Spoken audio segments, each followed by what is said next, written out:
지난주에 이어서 하나님을 찬송하게 된 자들 두 번째 시간 갖도록 하겠습니다. 먼저 우리가 히브리서 12장 6절에서 8절 말씀을 읽으면서 우리 말씀을 같이 보면 좋겠습니다. 6절에서 8절 말씀입니다. 같이 읽겠습니다. 주께서 그 사랑하시는 자를 징계하시고 그가 받아들이시는 아들마다 채찍질하심이라 하였으니 너희가 참음은 징계를 받기 위함이라. 하나님이 아들과 같이 너희를 대우하시나니 어찌 아버지가 징계하지 않는 아들이 있으리요. 징계는 다 받는 것이거늘 너희에게 없으면 사생자요 친아들이 아니니라. 아멘. 징계가 있다라는 것은 하나님의 자녀라는 징표이다, 이렇게 오늘 말씀에서 우리에게 말하고 있습니다. 저는 여러분들의 사정을 다 모르지만 혹시 여러분 살아가시면서 징계를 받고 있는 것처럼 느껴지는 그런 시간을 여러분들이 살아가고 있다면 이 말씀을 통해서 충분한 위로를 받으시게 되기를 바랍니다.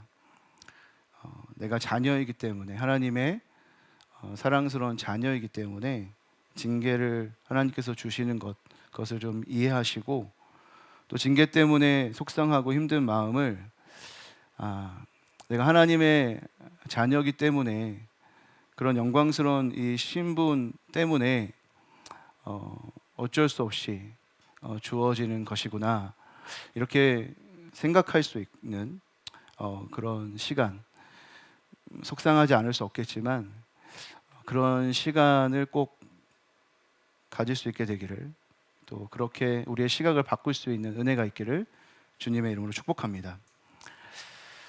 지난주 살펴봤던 것처럼 이 성도라고 하는 것은 하나님을 찬송할 수밖에 없는 그런 자들을 가리켜 하는 말입니다.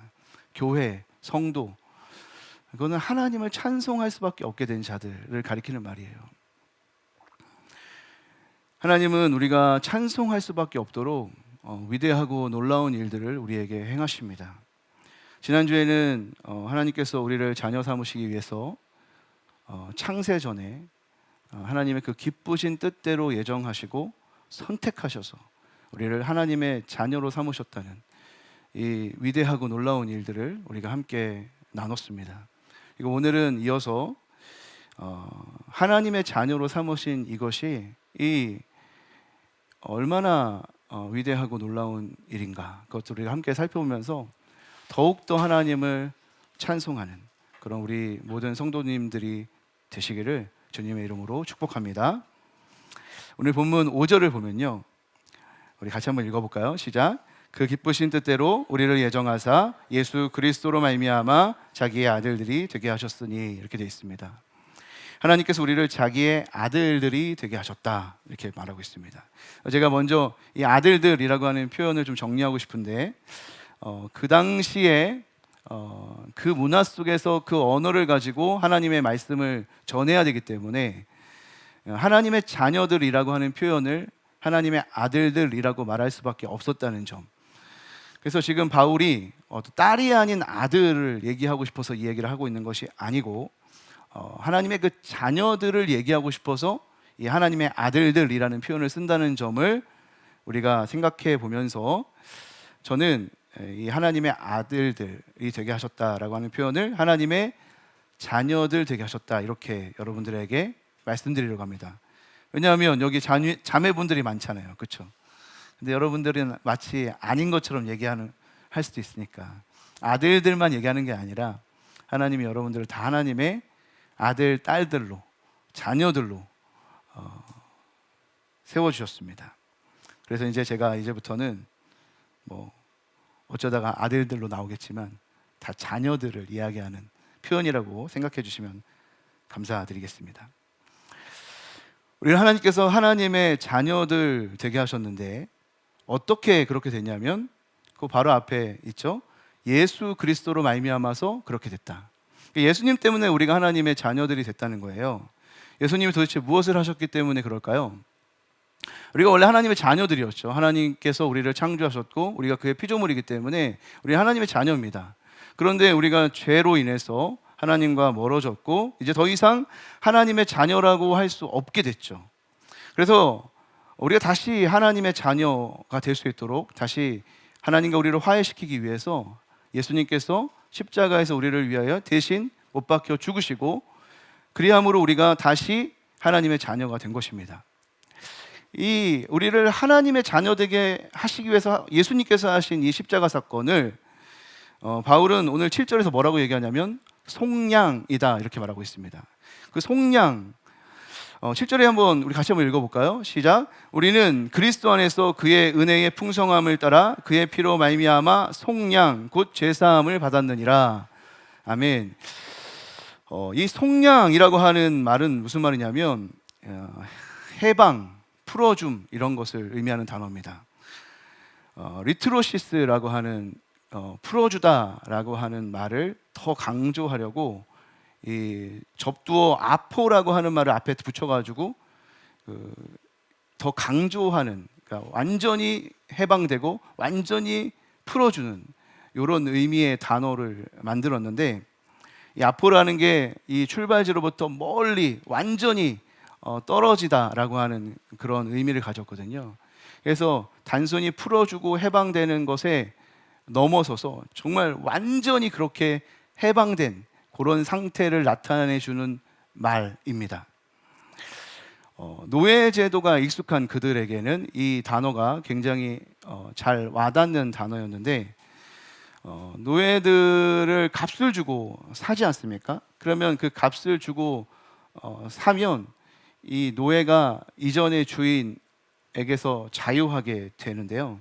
그리고 실제로 이 노예가 완전히 자유할 수 있도록 값을 지불하면 이 노예는 자유인이 되는데, 이러한 모습과 그림을 연상하게 하는 단어인 것입니다.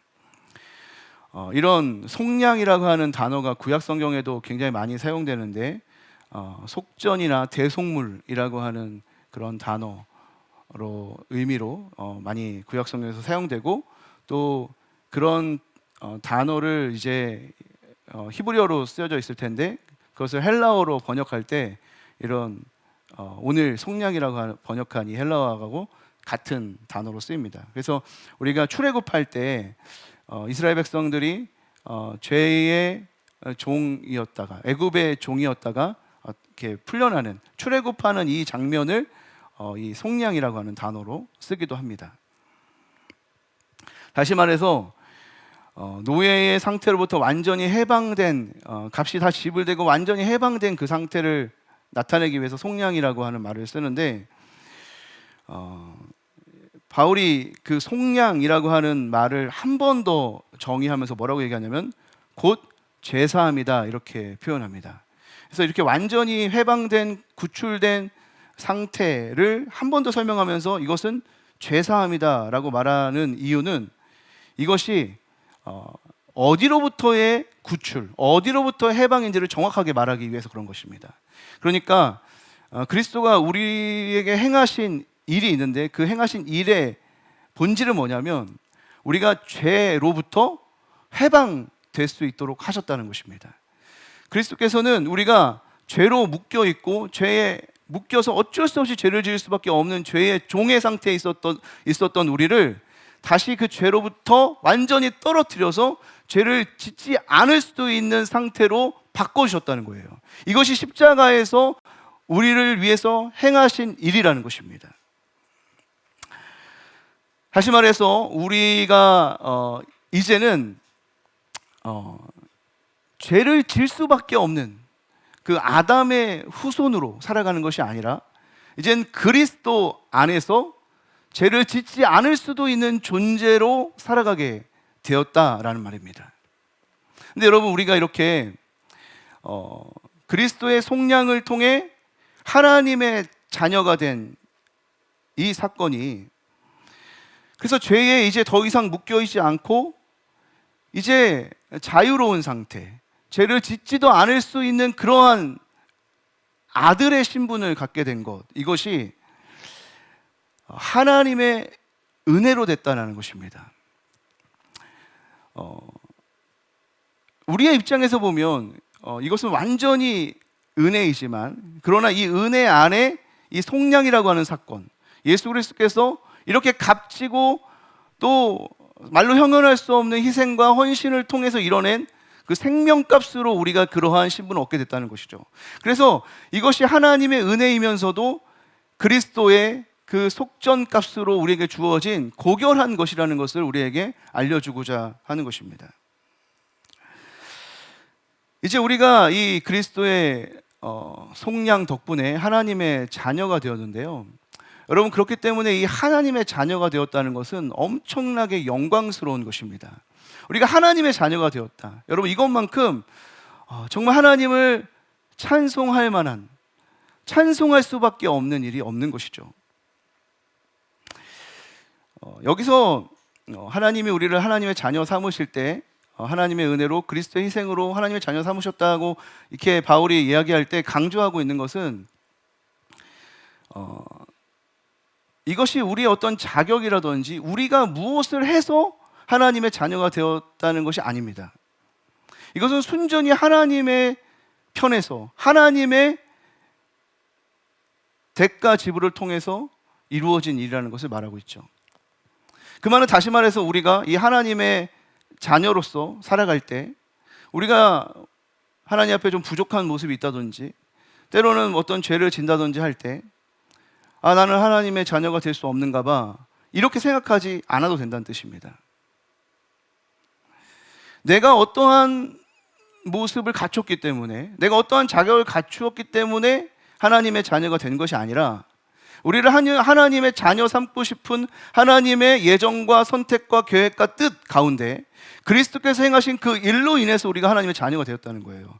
그러니까 우리가 하나님의 자녀로 살아가면서도 죄를 짓고 부족한 모습을 보이고 이렇게 할 때 내가 하나님의 자녀답지 못해 라는 생각이 들고 이렇게 살아서는 안 돼 라는 생각이 들어서 내 죄를 회개하고 다시 돌이켜서 하나님의 자녀다운 삶을 살아야지 하는 그러한 측면에서 우리 자신을 탓하고 우리 자신을 죄책하고 회개하는 것, 이것은 가능한 일이겠지만, 그러나 우리가 하나님의 자녀로서 이 땅에서 살아가는 가운데 죄를 지면서 너무 죄를 반복적으로 짓는 우리 자신을 보는 것이 너무나 안타깝고, 그러다가 점점 이 죄를 이길 수 없다는 생각에 사로잡혀서 넘어지고 쓰러지고 일어서지 못한다면, 여러분, 이것은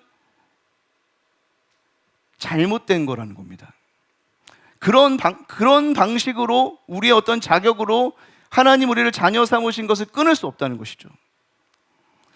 그러니까 우리는 하나님께서 우리를 자녀 삼기 위해서 태초부터 가지신 그 뜻과 예정과 선택, 그리고 그 신실한 계획 가운데 그 일을 실행하시기 위해서 그리스도께서 자신의 생명 바쳐 행하신 그 신실한 일들을 기억하면서 우리는 우리 자신의 연약함을 볼 때라도, 그 어떠한 때라도 우리가 하나님의 자녀라고 하는 사실을 잊어서는 절대 안 됩니다.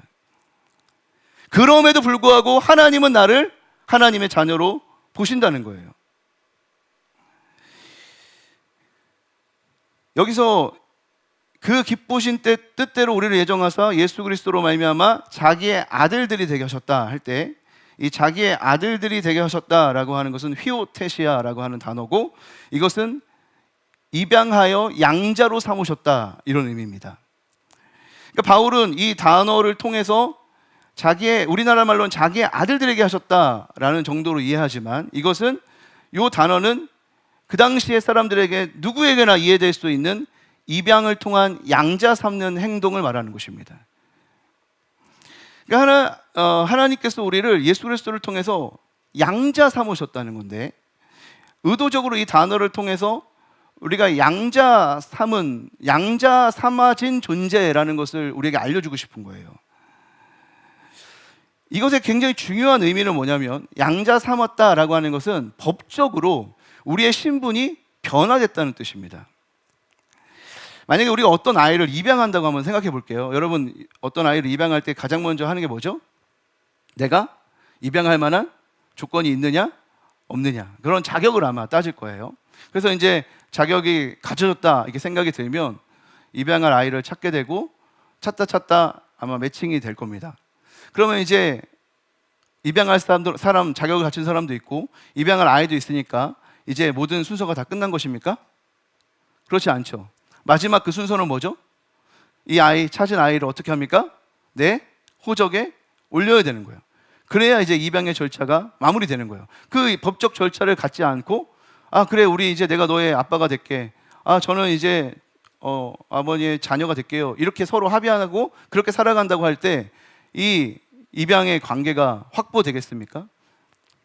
이 법적 절차를 통해서 그들은 더 아버지답게 자녀답게 될 수 있는 거죠. 이렇게 법적 신분이 바뀌었다는 것은 굉장히 중요한 의미를 갖고 있고, 하나님 우리를 자기의 아들 삼으셨다, 자녀들이 되게 하셨다, 양자 되게 하셨다 할 때 이 단어를 굳이 쓴 이유는 그런 법적 신분이 변화되었다라는 것을 우리에게 알려주기 위해서 그렇게 말하는 것입니다. 그러니까 하나님께서 이 예수 그리스도의 그 속량 십자가 사건을 통해 우리가 하나님의 자녀가 되도록 입양하셨다라는 거예요. 근데 이렇게 입양했을 때 일어나는 그 법적 신분의 변화가 크게 두 가지가 있습니다. 첫 번째는 뭐냐면 이제 더 이상 그가 입양되기 전의 신분으로 취급당하지 않는다는 거예요.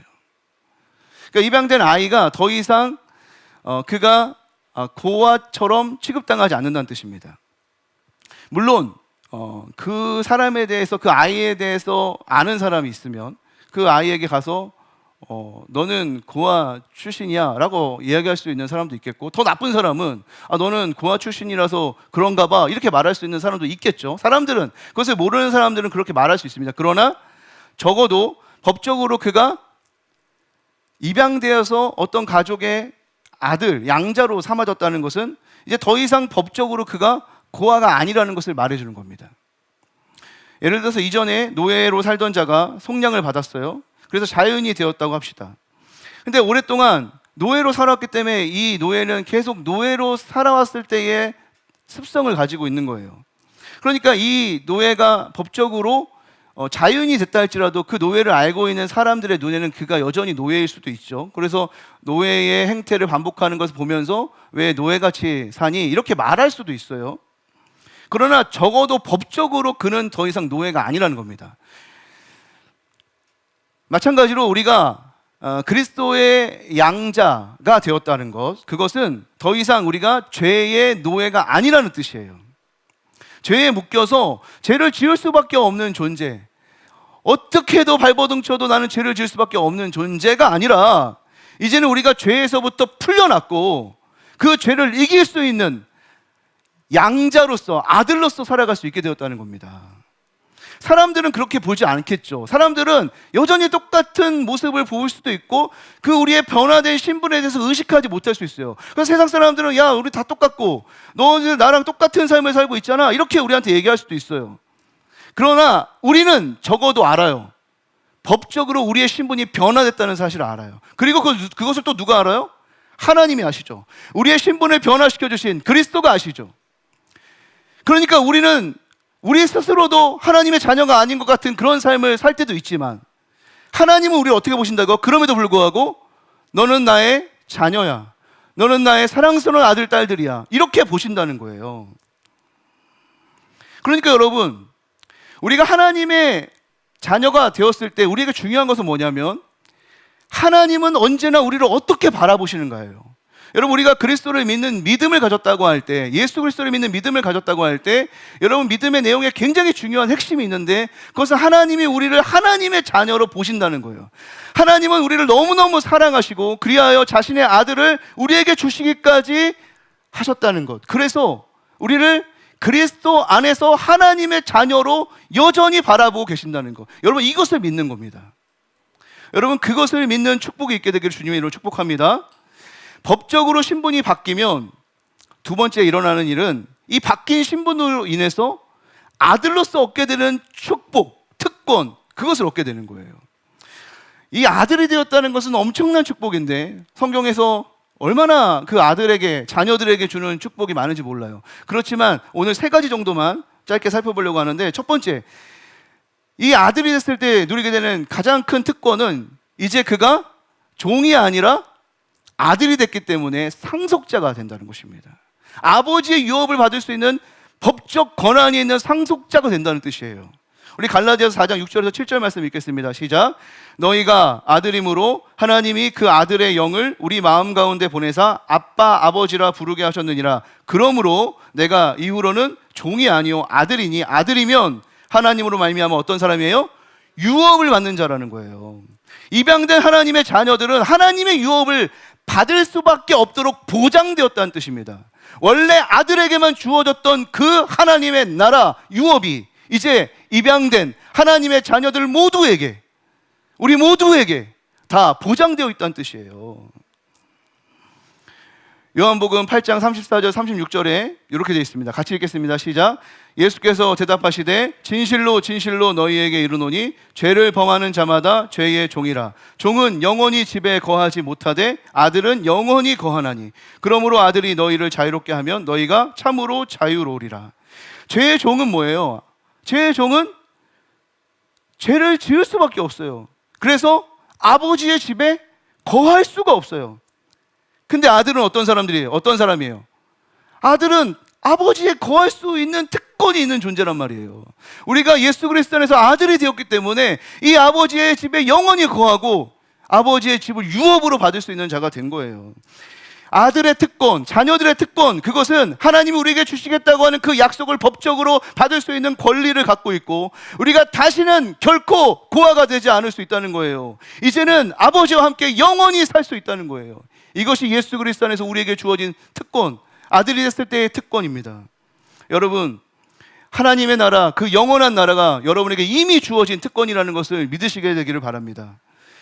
두 번째 특권, 그것은 아버지신 하나님으로부터 우리가 사랑받는 자녀로 살 수 있게 됐다는 겁니다. 요한일서 3장 1절에 보면 제가 읽어드릴게요. 이렇게 되어 있습니다. 보라, 아버지께서 어떠한 사랑을 우리에게 베푸사 하나님의 자녀라 일컬음을 받게 하셨는가. 이 하나님의 자녀, 우리에게 하나님의 자녀라고 하는 그 이름을 가지고 살아갈 수 있게 하시기 위해서 하나님께서 어떠한 사랑을 베푸셨는지를 생각해 보라는 거예요. 그것을 보라는 거예요. 이 하나님의 자녀로 우리가 살아간다는 것은 하나님께서 얼마나 많은 사랑으로 우리를 이끌어 주시는지, 그 사랑받는 자녀로 살아가게 하시는지 몰라요. 사랑받는 자녀로 살아갈 수 있는 특권을 가진 거예요. 이 아버지를 우리가 갖게 된 거죠. 근데 물론 아버지를 얘기할 때 하나님을 오해하는 사람들이 있어요. 제가 이번 주에도 그 간증을 하나 읽었는데 아버지에게 평생 폭력을 당하고 집안이 완전히 막 망가진 그런 아버지를 둔 자녀의 어떤 간증을 들었는데, 그렇기 때문에 하나님 아버지 소리만 들어도 하나님을 오해하고 그 받아들이기 어려웠다 그러더라고요. 그러니까 여러분, 혹시 그런 아버지에 대한 좋은 기억이 있지 않으면 그런 아버지를 생각하면 안 되고, 어떤 아버지를 생각해야 되냐면 드라마에 나오는 소설에 나오는 그 좋은 아버지 있잖아요. 그 말로 다 할 수 없는 인자한 아버지. 그 아버지를 상상할 수 있는 대로 상상하면서 그 아버지의 사랑을 받는 자녀로 내가 살아가겠다는 거예요. 우리 하나님을 그런 아버지처럼 여기면서 살아갈 수 있겠다. 지나가는 아저씨 아니라, 지나가는 어떤 하나님이 아니라, 그냥 저 누군가를 위한 신이 아니라 그 하나님이 나의 아버지가 되는, 나를 사랑하는 아버지가 되는 놀라운 특권, 이것이 우리에게 주어진 특권이라는 거죠.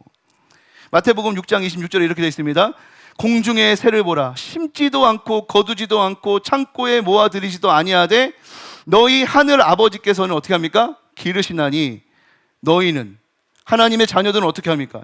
이것들보다 훨씬 더 귀하기 때문에 훨씬 더 세심하게 기르신다는 거예요. 그런 축복을 우리가 받은 겁니다. 마태복음 6장 31절 32절에 뭐라고 합니까? 그러니까 염려하지 말아라. 무엇을 먹을까, 무엇을 마실까, 무엇을 입을까 하지 말아라. 이거 다 누가 구하는 거예요? 이방인들이 구하는 거라는 거예요. 하나님 아버지는 우리의 필요한 것을 다 아신다는 거예요. 이 아버지를 둔 자녀로 살아가는 거예요. 우리의 필요마다 때때마다 다 채우시는 그 아버지를 모시고 사는 자녀, 우리가 그런 삶을 살고 있는 겁니다.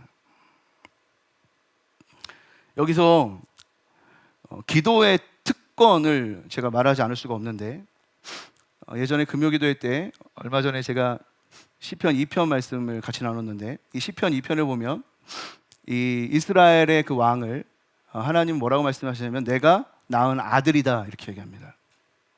그러니까 하나님께서 이스라엘 선택하시고 거룩한 산 위에 하나님이 선택하신 왕, 이스라엘 왕을 세우시는데 그 왕을 그냥 내가 거룩한 왕을 세웠다 이렇게 안 하시고 오늘날 내가 너를 낳았다 이렇게 표현합니다. 내가 하나님의 그 자녀로서 너를 여긴다 이렇게 말하는 거죠.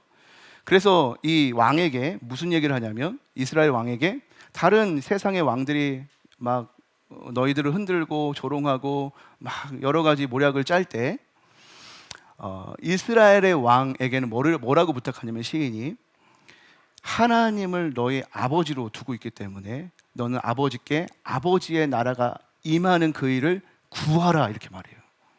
그러니까 하나님의 자녀의 특권을 지금 얘기해 주는 거예요. 하나님의 자녀라는 것은 어떤 사람들이냐?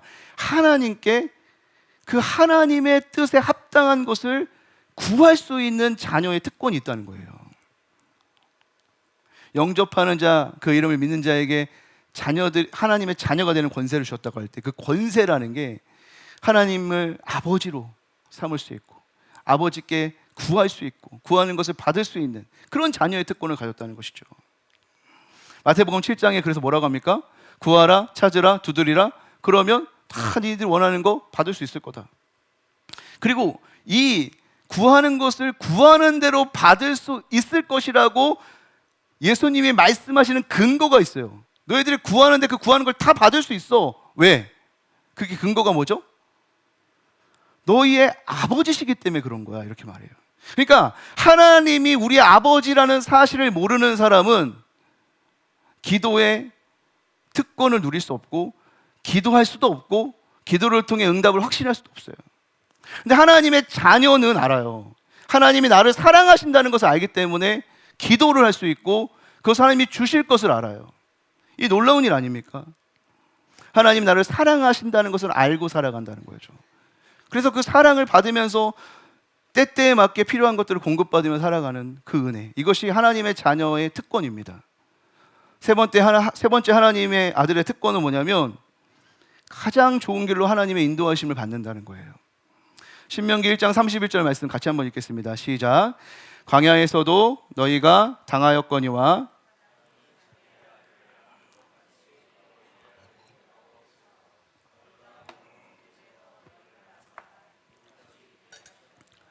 모세가 지금 광야의 모든 생활들 마치고 출애굽해서 이제 가나안 땅을 가기 전에 설교하는 장면인데, 설교할 때 뭐라고 말하냐면 너희들 이제 가나안 땅에 들어가서도 하나님께서 인도하실 거니까 하나님의 인도하심만을 믿어라는 이야기를 하면서 광야에서도 너희가 당하였거니와 이렇게 돼 있는데, 광야에서도 너희가 경험했지 않니? 이런 말이에요. 광야에서도 너희가 경험한 것처럼 사람이 자기의 아들을 안는 것 같이 너희의 하나님 여호와께서 너희가 걸어온 길에서 너희를 안으사 이곳까지 이르게 하셨다는 것. 광야에서 마치 그 아들을 안고 사람이 아버지가 아들을 안는 것처럼 하나님께서 이스라엘 백성들을 안고 그 광야길을 다 인도해 주셨다는 것을 너희가 알라는 거예요. 그리고 앞으로도 그렇게 인도하실 거라는 거예요, 하나님이. 그러니까 이 하나님의 자녀는 넘어질 수가 없는 거예요. 하나님이 안으시기 때문에, 하나님이 안고 인도하시기 때문에. 광야의 시간에 어려운 시간들이 있고 여러 가지 근심되고 불평할 만한 일들이 있지만 하나님이 하나님의 자녀는 어떻게 하냐면 안아주신다는 거예요. 그리고 끝까지 자신이 원하시는, 자신이 뜻하신 바의 길을 가도록, 성취하도록 하나님이 안고 그 길을 계속 인도해 주신다는 거죠.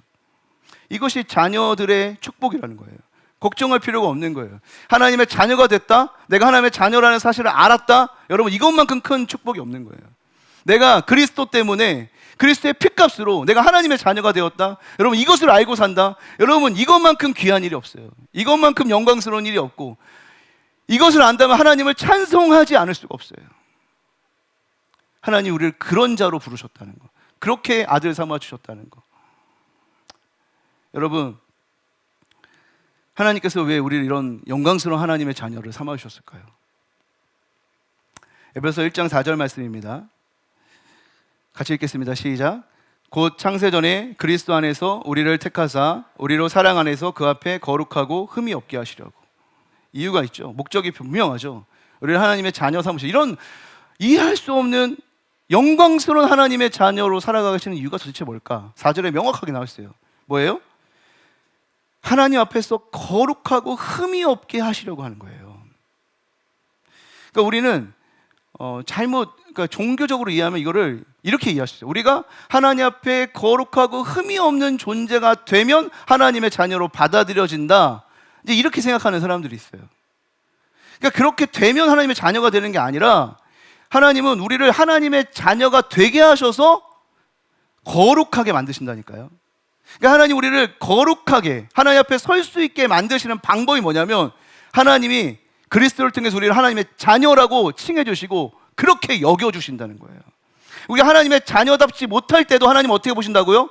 하나님의 자녀답게 여기신다고요, 우리를. 이게 우리를 거룩하게 하는 하나님의 방식이에요. 여러분들 하나님의 자녀로, 계속해서 하나님은 하나님의 자녀로 여러분을 바라보세요. 이게 왜 그럴까요? 여러분, 우리는 거룩을 위해서 싸우다 보면 좌절하게 돼요. 이 죄라고 하는 것은 우리 올가매기 때문에 죄가 우리를 자꾸 좌절하게 하고 어쩔 수 없나 보다 하고 그냥 체념하면서 그냥 죄에 섞여 살아가기를 죄가 말하고 사탄이 말해요. 그래서 우리가 자꾸 죄에 지는 이유가 뭐냐면 죄와 싸워서 실력이 없기도 없지만 가장 큰 문제는 뭐냐면 무력함이에요. 무능력한 거예요. 좌절하는 거예요. 내가 이길 수 없다고 벌써 내가 미리 확신하는 거예요. 이 좌절이 우리를 죄와 싸워 이기지 못하게 한다는 것을 주님이 아시는 거예요. 그 이스라엘 모든 역사, 세상의 모든 역사를 통해 주님이 아셔요. 그래서 하나님의 자녀 삼아 주신다니까요. 좌절하지 못하도록. 그것과 상관없이 자녀가 되도록 하나님은 법적으로 우리를 하나님의 자녀를 삼아 주세요. 무엇 때문에요? 우리가 좌절하지 않도록, 이 놀라운 특권을 우리가 거저 은혜로 가질 수 있도록, 그래서 좌절하지 않고 끊임없이 이 자녀로서의 신분을 가지고 살아갈 수 있도록 하시는 거죠. 그러나 또 하나 있어요. 또 하나의 목적. 또 하나의 목적은 뭐예요? 이 놀라운 특권을 누리면서 자녀에 걸맞는 삶이 뭔지를 고민하게 하시고, 그 자녀에 걸맞는, 이 우리 사랑스러운 놀라운 하나님의 자녀에 걸맞는 자녀가 되도록 의무와 책임을 배워나가게 하시고, 그것을 통해서 점점 거룩함에 힘쓰도록 주님이 디자인하신 것이죠. 그러니까 여러분, 이 말은 무슨 말이냐면 하나님의 자녀로서 우리가 부름받았다라고 하는 것은 놀라운 특권이기도 하지만 우리에게 하나의 책임과 의무가 있다는 것을 또한 말해주는 거예요. 우리에게 하나님의 그 자녀라고 하는 것이 엄청난 그 책임 의식으로 또한 느껴져야 된다는 겁니다. 에베소 5장 1절 말씀에 뭐라고 하냐면 이렇게 얘기하고 있습니다. 같이 읽습니다. 그러므로 사랑을 받는 자녀같이 너희는 하나님을 본받는 자가 되라 할 때, 하나님을 본받는 자가 돼야 돼, 그냥 이렇게 말하는 게 아니라 그 앞에 뭐라고 있죠? 하나님의 사랑을 받는 자녀같이라고 해요. 그러니까 우리가 어떤 거룩해지는데 힘쓰고 거룩을 향해서 달려갈 수 있는 어떤 뭔가 경건의 노력을 하기 전에 우리가 항상 우리 자신을 확인해야 되는 건 뭐냐? 우리가 하나님의 사랑을 받는 자녀다, 그 영광스러운 그 신분을 의식하는, 거기서부터 출발하는 거예요. 우리는 하나님을 등지지만 하나님은 우리를 끝까지 사랑하세요. 우리는 하나님을 배신하지만 하나님은 끝까지 우리를 사랑하셔서 그리스도를 주시고 우리를 하나님의 자녀 삼으세요. 바로 이렇게 하나님 우리를 사랑해 주셨듯이 그 사랑을 받는 자녀같이 우리도 하나님을 본받는 자가 되라는 말은 뭐예요? 이제 우리를 향해서 손가락질하는 사람들, 이제 우리를 향해서 모욕하는 사람들, 우리의 원수 같은 사람들을 향해서 우리도 똑같이 대하라는 거예요. 하나님이 그렇게 우리를 대하시듯 우리 그렇게 대하라는 거죠. 그 말은 무슨 말이냐면 그 사람은 지금은 하나님을 등지고 우리를 모욕하는 사람이 될지는 모르겠지만 그 사람은 마치 하나님이 우리를 바라보듯이 우리가 하나님을 그 영혼을 그렇게 바라볼 수 있어야 그 자녀를 그리스도께 인도할 수 있다는 거죠. 예원이라 그러잖아요. 우리 예원이를 위해서 기도합시다 이러는데 우리가 보통 이제 우리 태신자 뭐 이런 표현, VIP 이런 표현 우리는 뭐라고 하냐면 예원이라고 하는데, 그 예원이라는 게 뭐냐면 우리 이제 따뜻한 교회 식구들을 온기 가족이라고 한다면 이제 온기 가족이 될 사람이 우리가 보는 거예요. 우리는 우리 옆에 있는 사람, 우리가 사랑하는 사람들이 예원이라 그래요. 예비 온기 가족. 될 거야. 하나님이 우리를 그렇게 바라보시는 것처럼 너는 될 거야. 너는 자녀가 될 거야. 그렇게 예비하시고 바라보는 것처럼 보자는 거예요. 우리도 그렇게 될 거야 기도하고, 될 거야 하고 주님의 우리에게 베풀어준 그 사랑을 베풀고 그렇게 하자는 거예요. 그것이 우리에게 자녀로서 사는 삶이라고 말해주고 있거든요. 빌립보서 2장 15절에 이렇게 되어 있습니다. 이는 너희가 흠이 없고 순전하여 어그러지고 거스르는 세대 가운데서 하나님의 흠 없는 자녀로 세상에서 그들 가운데 빛들로 나타내라. 여러분, 여기서 되게 중요한 말은 뭐냐면 거스르는 그 어그러지고 거스르는 세대 가운데서 우리가 흠 없는 자녀로 살아야 된다. 이게 무슨 말이에요? 여러분, 하나님의 자녀로 법적으로 우리가 신분이 변화되시면 우리가 거룩한 빛이 있어요, 없어요? 없잖아요. 그 영화로운, 정말 마지막 날 하나님의 자녀로 영화로워지는 상태가 아닌 이상 우리는 그냥 그렇게 조금씩 변해가는 과정 중에 있는데, 그럼에도 불구하고 그 과정 중에도 주님이 우리가 기대하시는 바가 있다니까요. 그러니까 우리가 하나님의 자녀가 되었으니까 이제 끝났어, 저 마지막 날에 이제 마지막 날 정말 영화로워져서 하나님의 자녀가 되는 순간까지 기다리면 돼가 아니라, 주님이 우리를 먼저 하나님의 자녀 삼으신 이유는 이 어그러지고 거스르는 세대 가운데서 하나님의 자녀가 되었다는 그 영광스러운 신분을 가지고 거룩한 빛을 드러내라는 거예요. 왜요? 그들이 거룩한 빛을 보고 나올 수 있도록 주님이 우리를 그렇게 부르신 겁니다. 이것이 아들로서 우리를 불러주신 의무요 책임이요 아들에 걸맞는 삶이라는 거죠. 사랑하는 성도 여러분, 우리를 하나님께서 왜 자녀 삼아 주셨습니까? 그것은 하나님의 특권, 하나님 우리를 자녀 주신 그 특권을 우리는 좌절하지 않고 날마다 찬송하게 하려는 것이고, 또한 더불어서 하나님의 자녀다운 모습으로 빚어져서 찬송 그 자체가 되게 하시려는 것입니다. 말씀을 정리하겠습니다. 셰익스피어 작품 리어 왕에 나오는 대사입니다. 리어 왕이 딸에게 배신당했을 때 이렇게 말합니다. 감사할 줄 모르는 자녀를 가지는 것은 뱀의 이빨보다 더 날카로운 것을 가지는 것과 같도다. 여러분, 하나님께 어떤 자녀입니까? 혹시 뱀의 이빨보다 더 날카로운 것으로 하나님의 마음을 아프게 하는 자는 아닙니까? 그리스도께서 우리를 위하여 속량하셨습니다. 왜 그것이 필요했을까요? 다시 한번 여러분, 왜 우리를 하나님의 자녀 삼으시기 위해서 그리스도의 속량이, 그리스도의 십자가 사건이 필요했는가 생각해 보세요. 하나님이 이스라엘 백성들을 자신의 자녀 삼았지만 이스라엘 백성들이 자신의 신분을 망각한 거예요. 정도가 지나친 거예요. 연약함이라고 할 수 있는 정도를 지나치단 말이에요. 내가 너를 자녀 삼을 거야 라고 했을 때 하나님은 그 자녀 삼겠다고 하신 자신의 약속의 근거에서 부족해도 연약해도 끝까지 이스라엘의 편에서 싸우셨는데, 이스라엘은 끊임없이 죄를 짓고 자신이 하나님의 자녀라는 사실을 망각하고 우상 숭배를 밥 먹듯이 하니까 하나님이 더 이상 끌어안을 수가 없는 거예요. 그러니까 다시 어떻게 하나님의 백성을 끌어안을 수 있어요? 거룩하신 하나님의 공의를 만족시키고 다시 사랑으로 끌어안으시려면 어떻게 해야 되겠어요? 그래서 예수 그리스도의 십자가가 필요했던 거란 말이에요. 그래서 예수님께서 십자가에서 물과 피를 쏟는 그 처참한 십자가를 감당하신 겁니다. 그러니까 여러분, 이제 지금 우리가 그 그리스도의 속량값으로 하나님의 자녀가 됐어요. 그러니까 여러분, 우리는 어떤 삶을 살아야 되겠어요? 우리를 자녀 삼으시기 위해서 하나님이 치르신 그 대가, 그 하나님이 행하신 그 놀라운 일 생각하면서 하나님을 찬양하고 하나님의 은혜에 감사하고 그 하나님의 자녀답게 살아가리라 하는 그 결단을 가지고 살아가야 되지 않겠습니까? 여러분, 오늘 부를 찬양이에요. 우리 같이 이 말씀, 우리를 하나님의 자녀 삼으셨다고 하는 이 놀라운 일들을 생각하면서 하나님을 찬송하게 될 텐데, 오늘 이 찬양 우리 같이 한번 부르기 원합니다.